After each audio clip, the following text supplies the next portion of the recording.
Hey there guys, it's Rick Utzer here with AirgunWeb for Umarex USA, and today we're going to take a look at the M29. What's the M29? It's the Smith & Wesson 44 Magnum replica, and this thing is awesome. Let's get started. Okay, so this thing just looks bad to the bone. I mean, really, come on now. It's gorgeous. It's got an electroplate finish. It's got a chrome-plated both trigger and hammer. It feels really good in the hand. Now, the grips are a faux wood grip. You know, you can sort of hear them creaking. That's sort of not my favorite thing, but I got over that relatively quickly. What's nice about the way Umarex does their whole grip system in these guns is they actually build in your CO2 charging tool right into the grip. So when you go to load your CO2, you've got the tool right here. You don't have to go hunting an Allen wrench to make that happen. So it has an 8-inch barrel. It has fully adjustable rear sights, both for windage and elevation. And the front ramp sight actually has that orange acrylic insert that really looks good. When you look down the barrel of this gun and you just pull the sights in, it really looks like you're looking down the real thing. They've done a great job with this. The weight is pretty realistic. I don't know if it's quite as heavy as a real 44 Magnum, but it's very, very close. I mean, they did not skimp on this. It is a dynamite feeling little air gun.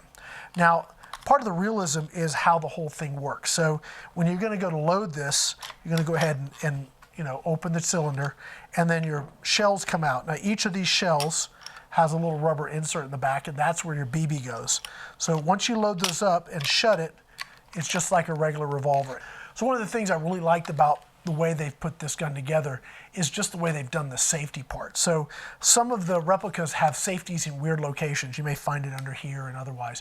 But this one, they built it right into the cylinder release. So if you push forward to release the cylinder, you pull back, and now you're on safe. That, I think, is cool because you never lose the aesthetic of the gun.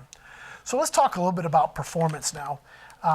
As far as shot count goes, you're going to get a lot of shots. And I really don't know quite how many because the thing just seems to keep going a long time. So I would say 60, 70, 80 shots probably. I don't know if you'll quite get that many, but you're going to get a lot of use off a single CO2. It doesn't have to do any blowback or anything like that. It's just driving the BB out the barrel. So all of your CO2 is going to pushing projectiles, which I think is pretty awesome. So as far as velocity goes, a fresh CO2 is going to give you about 450 feet per second, and that's pretty good, and it equates to some pretty decent accuracy we'll get to here in a moment. Trigger pull is also very good with this. Now, it does operate in both double and single action. So in double action, and please note, I'm going to go ahead and pull the trigger here. I want you to know that it is empty, okay? So we're just going to dry fire this, so don't be alarmed.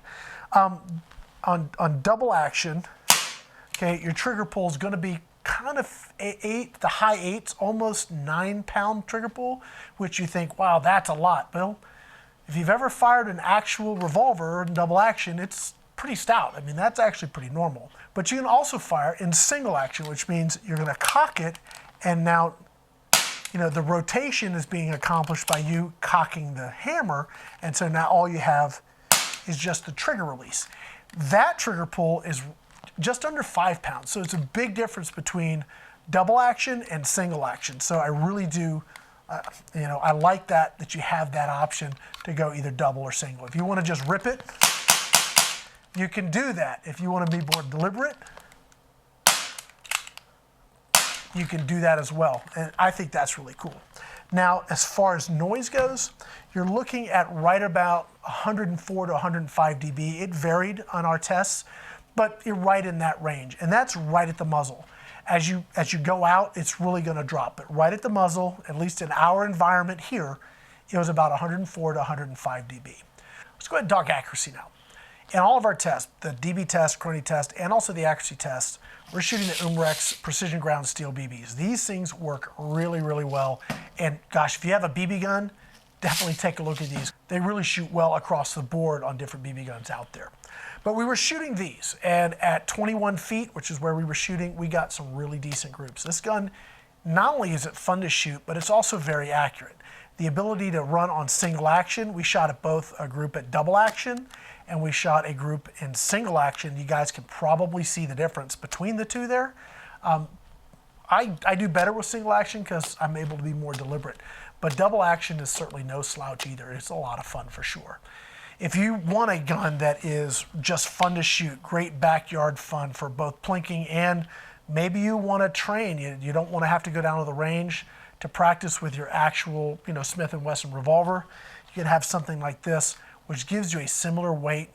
Obviously, you're not going to have the firearm recoil, but it gives you the similar weight, similar trigger pull, same basic sight picture. A lot of those things are going to be the same and help you develop good muscle memory.